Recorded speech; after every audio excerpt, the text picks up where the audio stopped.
Welcome to TBL Scope. I'm Kyle Koster. I'm here with Ryan Phillips. We're still in quarantine. I haven't shaved. I'm wearing a hat. Ryan looks pretty clean though. He's got some growth here, but who knows when we're going to be able to go out in the outside world. But thankfully, our long walk through the wilderness led someplace last night as ESPN aired the first part of the Michael Jordan documentary, Last Dance. Ryan, you watched it. I did not watch it. I'm the only person in the world who did not watch it. So what we're going to do today is I'm going to tee up some questions for you, and I'm going to ask you to speak for the public on the documentary, okay? Sounds good. It's a big responsibility, but I appreciate it. Well, you're up for it, and you're up to it. The first question is, I cannot remember a more hyped piece of media coming out in the last several years, even other documentaries like the OJ doc, just kind of based on where we are in the world, because there's no live sports. This is the great Band-Aid that ESPN's trotted out there. And it's like, this is the one thing we can give to you guys, something to chew on, because you don't know when you're going to get your next meal. So the question, long way to ask, did it live up to the hype, at least the first couple installments? Yeah, it's kind of felt like on Twitter the buildup was like for an Avengers movie or something, because there's nothing else going on, and the whole world, if you were following on Twitter, was watching. I think it lived up to the hype as far as it gave you a bit of everything. It was entertaining as well. There was stuff that you didn't know. There was new information. And the 2 hours flew by. It was 2 1-hour segments of the 10-part documentary, and it flew by. I mean, it absolutely, the directors and producers have done a great job of keeping this not just informative, but entertaining as heck. And you're following the thread and enjoying every minute of it. So I would say it lived up to the hype. And I think this is the kind of thing where people are kind of like, man, I wish it would have come out a couple weeks earlier. We were even deeper in now we're all kind of used to quarantine a little bit to some degree. We might be bummed out by it, but we're a little more used to it. When this started and we were just starved for anything, this would have been perfect. And I think it lived up to the hype. I think that, we'll see how it plays out. They could have front loaded it. I don't know. We'll see what the 10-part series is like. But I thought it lived up to the hype. I thought it was entertaining. I thought that the characters were amazing. And I thought that the fact that they got everybody to participate in this made it so much better. I mean, when I watched the Aaron Hernandez documentary, I felt that there were so many characters missing from the interviews, and that was probably the most recent sports documentary I watched. This is the opposite. I mean, they had 2 former presidents of the United States as like throw-in interviews for color, and they were barely in it, and so that tells you all of these opponents, teammates, coaches, executives, everybody was in it. Everybody had a piece of it, and I thought it was a piece of it, and I think that that elevated it to another level. Okay, how about tonally and stylistically? We're talking about perhaps the most covered athlete of the last generation, this generation. I would say he was probably even more of a personality and more covered than LeBron James. I think LeBron James is covered more negatively and is critiqued more. But Michael Jordan captured the imaginations in a way that no athlete really has, at least that I can remember. How did they go about finding new and interesting ways to tell this story that we largely already know? Well, I think what's working for them is the fact that it's been so long. It's been 23 years, I believe, since this footage was shot. And they went back and found, and some of this stuff, if you're a hardcore sports fan, but to the broader audience and to a younger audience who didn't live through Jordan's career, this is all new information.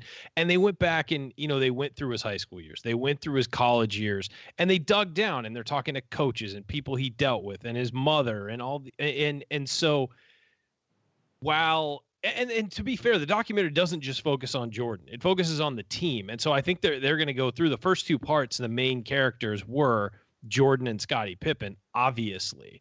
But I think that what's interesting about it is it has opponents being reverential of him and teammates being reverential and executives and all that stuff. But they also talk about, like,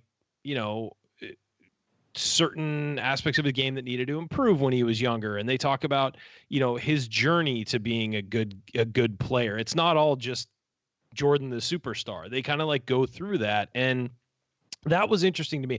They talked to Roy Williams about him, and Williams was an assistant at North Carolina when Jordan was there. I could listen to Roy Williams talk about Michael Jordan for 10 hours after that first episode. I mean, he was just, the way he talked about him, the way he talked about his maturation and things like that was interesting. And they found a way to make it interesting, retelling a story that's been told. But even some of the, I grew up in the middle of Michael Jordan's, height, and there are things that I had forgotten. And this is what we do for a living. And there were little things that I had forgotten along the way.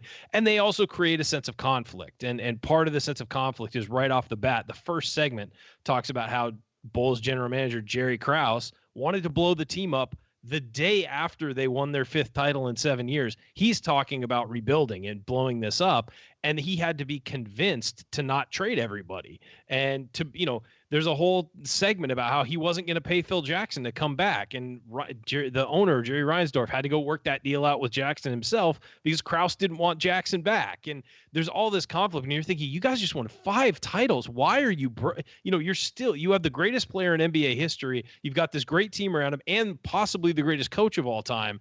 And you're trying to blow it up. And so they create this conflict of things that maybe we knew a little bit about, but they get really down in the weeds of it to sort of retell a story you might know, but they give you more depth to it and sort of change your perspective on it. So I think that's what they're doing. And I think that's what we can look forward to them doing. It's like everybody knows the basic story of Michael Jordan. Here's what you didn't know. And here's, if maybe you knew it, but here's some more depth to the conversation. Yeah, I think there's so much going for them. This time on the sports calendar that we're bereft of any other content. Also, you cannot undervalue the power of nostalgia. For sure. It speaks to our generation. I mean, my relationship with Michael Jordan is a lot different than 99% of the people my age because I grew up a Pistons fan. And I wrote this on Twitter the other day that it was like, if you were a Pistons fan, what you saw of Michael Jordan was beating him 3 straight times in the playoffs, right? And then then the Bulls finally won. The Pistons didn't shake their hand, and that's what everybody remembers. But after that, the Pistons dropped off, had a precipitous drop. So it was like these 2 things that happened at the same time. So it's really interesting to me because the appeal of Michael Jordan has never been something that I felt. He was someone I rooted against. He was a rival. I mean, obviously, credit where credit's due. He's either the first or second best basketball player of all time, but I'm a lot less interested in him, the player, than I think most people. What I do think is really intriguing and was brought to mind when you said this thing about Krause and about building the team was like 5 championships in 7 years, right? And they want to hit the TNT button and blow it all up. You're watching this documentary through the lens of perspective and growing up. Of course. I think that people are watching it through the perspective of, okay, how would this be covered right now? And it would be an insane story. We talk about all the little elements of drama that we have and the little kernels of discontent that get blown way out of proportion. Like think of like Odell Beckham, right?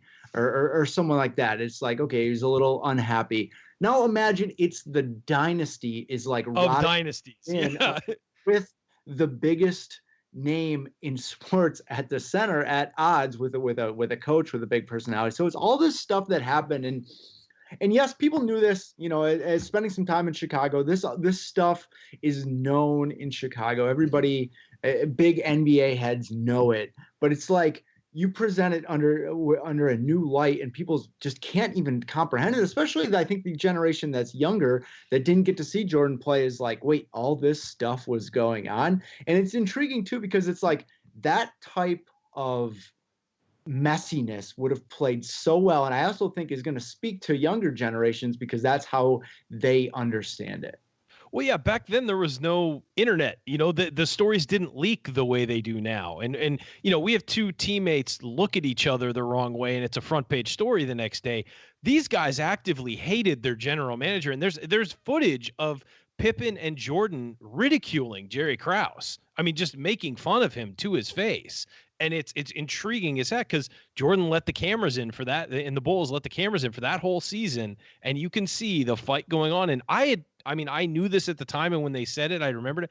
But Pippen asked for a trade at the beginning of the 97-98 season because he couldn't stand Krause, and he couldn't, and he's openly talking in interviews about not being able to trust him and all that. That would be content gold for months these days, and we've got we don't have any footage of this, but it's a top story that Rudy Gobert and Donovan Mitchell may not be getting along, and we don't even have any real confirmation of it.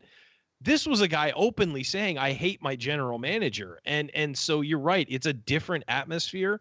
And I think that the stuff we're used to leaking out now never did back then. I mean, we knew that Pippen was asking for a trade. We knew that, there might be some discontent there and that Krause maybe didn't want to bring back Phil Jackson, but we didn't know how bad it got. And this is, there's a part where Jordan makes fun of Krause for being fat, and there's a part where Pippen, had to be separated from Krause on a bus. I mean, it was bad. And I think that you're right. There is a drama element to it that will fit with today's sort of the lens that people view sports through today, especially a younger generation. But getting back to what you were saying, imagine if after winning that last title, the Warriors had said, well, we think that Curry and Klay Thompson are towards the end of their effectiveness, and a couple of these bench guys aren't. And why are we bringing back Steve Kerr if we're not going to have these guys? So let's just get rid of everybody and trade them off. That's essentially what Krause was doing. And that's nuts to us today. It really is. And especially,